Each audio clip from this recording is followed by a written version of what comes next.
नमस्कार दोस्तों, Kotak BSc Sensex index fund के नाम से एक नया एनएफओ जारी किया गया है। आइए आज की इस वीडियो में डिटेल में डिस्कस कर लेते हैं। साथ ही अगर आप brokerage free demat and trading account open करना चाहते हैं वो भी बिल्कुल फ्री, वीडियो के डिस्क्रिप्शन में मैंने लिंक दे दिया है, आप ओपन कर सकते हैं। चलिए आगे बढ़ते हैं।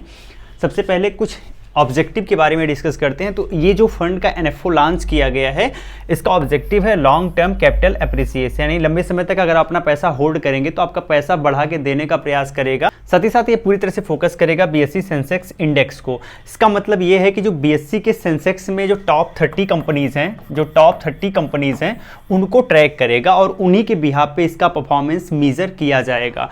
लेकिन इस ट्रैकिंग के दौरान हो सकता है कुछ ट्रैकिंग एरर आए, तो अगर ट्रैकिंग एरर आएगा तो रिटर्न में डेविएशन देखने को मिलेगा। तो अब देखना पड़ेगा कि ये स्कीम फ्यूचर में कैसा परफॉर्म करती है, कितना ट्रैकिंग एरर आता है। जिस स्कीम में ट्रैकिंग एरर कम होता है वो ज़्यादा बेटर स्कीम मानी जाती है, और ट्रैकिंग एरर ज़्यादा होता है तो स्कीम का परफॉर्मेंस ज़्यादा डेविएट करता है। साथ ही साथ कोई एश्योरेंस प्रोवाइड नहीं करता है कि जो ऑब्जेक्टिव हो उस ऑब्जेक्टिव को ये फुलफिल कर ही पाएगा। तो ये कुछ इसके बेसिक ऑब्जेक्टिव हैं। कुछ बेसिक फैक्ट जान लेते हैं स्कीम के बारे में। तो अगर आप एसआईपी करना चाहते हो 100 रुपये से कर सकते हो, लमसम करना चाहते हो 100 रुपये से कर सकते हो। इनिशियल लेवल पर 10 रुपये की एनएबी मिलेगी। स्कीम में आप 27 जनवरी 2025 से एप्लीकेशन कर सकते थे। इंड डेट 10 फरवरी 2025 है और अलॉटमेंट डेट है 17 फरवरी 2025। साथ ही साथ benchmark S&P BSE Sensex try है।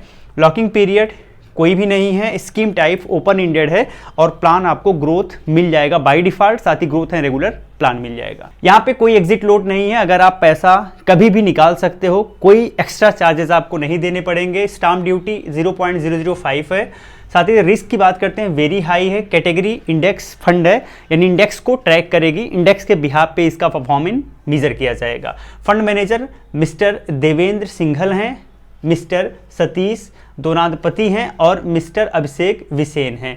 प्लान की बात करते हैं, डायरेक्ट एंड रेगुलर दोनों टाइप के प्लान मिल जाएंगे। मिनिमम 95% तो इक्विटी में एलोकेशन होना चाहिए, मैक्सिमम 100% तक किया जा सकता है। यानी कि 5% फंड मैनेजर के ऊपर डिपेंड करता है कि वो 5% अपने पास रख सकता है एज अ कैश के रूप में या फिर अलग अलग इंस्ट्रूमेंट में निवेश कर सकता है। बट 95% पूरी तरह से ट्रैक इस इंडेक्स फंड के हिसाब से निवेश करना पड़ेगा। एक्सपेंस रेशियो की बात करते हैं, अप टू 1% एक्सपेंस रेशियो है। AUM इंक्रीज होने के साथ एक्सपेंस रेशियो में कमी धीरे धीरे आती हुई दिखेगी। अब इसे किसे निवेश करना चाहिए इसमें, तो अगर आपका लॉन्ग टर्म में वेल्थ क्रिएशन का एम रखते हैं तो आप इसमें निवेश कर सकते हैं।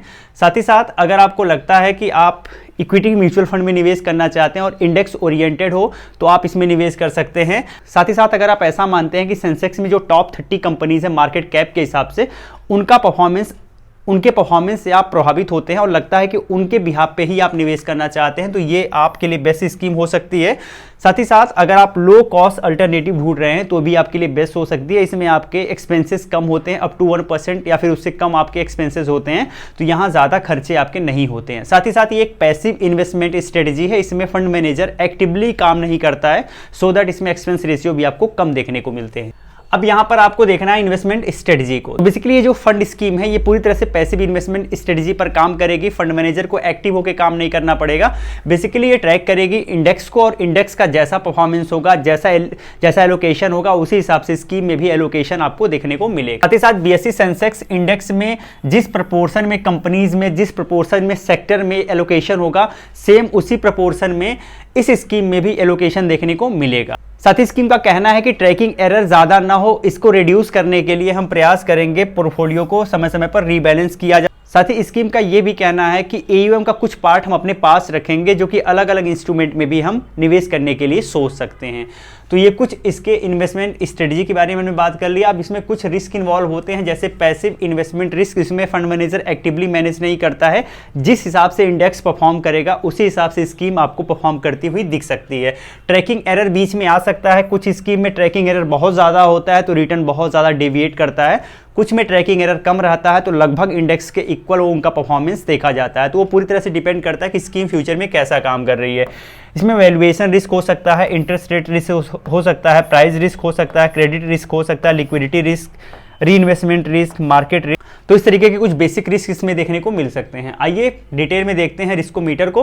तो यहाँ पर आप देखेंगे अगर फंड के बारे में रिस्कोमीटर देखा जाए तो यहाँ वेरी हाई है और स्कीम भी आपको वेरी हाई रिस्कोमीटर दिखा रही है। यानी अगर आपका रिस्क एपेटाइट काफी ज्यादा है, आप ज्यादा रिस्क ले सकते हो, तो आपको इस स्कीम में निवेश करने के लिए सोचना चाहिए, अदरवाइज आपको इसे इग्नोर करना चाहिए। दोस्तों यह एक एनएफओ है जिसका कोई ट्रैक रिकॉर्ड नहीं, फ्यूचर में स्कीम कैसा परफॉर्म करेगी, कितना ट्रैकिंग एरर होगा, ये कुछ भी अभी के हिसाब से मेजर नहीं किया जा सकता। तो इसमें बहुत सारे रिस्क इन्वॉल्व होते हैं। तो अगर आप इसमें निवेश करना चाहते हैं अपने फाइनेंशियल एडवाइजर से सलाह जरूर लीजिए, या कोई इन्वेस्टमेंट रिकमेंडेशन नहीं है। और बिना किसी कॉस्ट के जीरो ब्रोकरेज अकाउंट ओपन करना चाहते हैं ट्रेड करने के लिए, तो वीडियो के डिस्क्रिप्शन में मैंने लिंक दे दिया है, आप गो थ्रू कर सकते हैं। जय हिंद।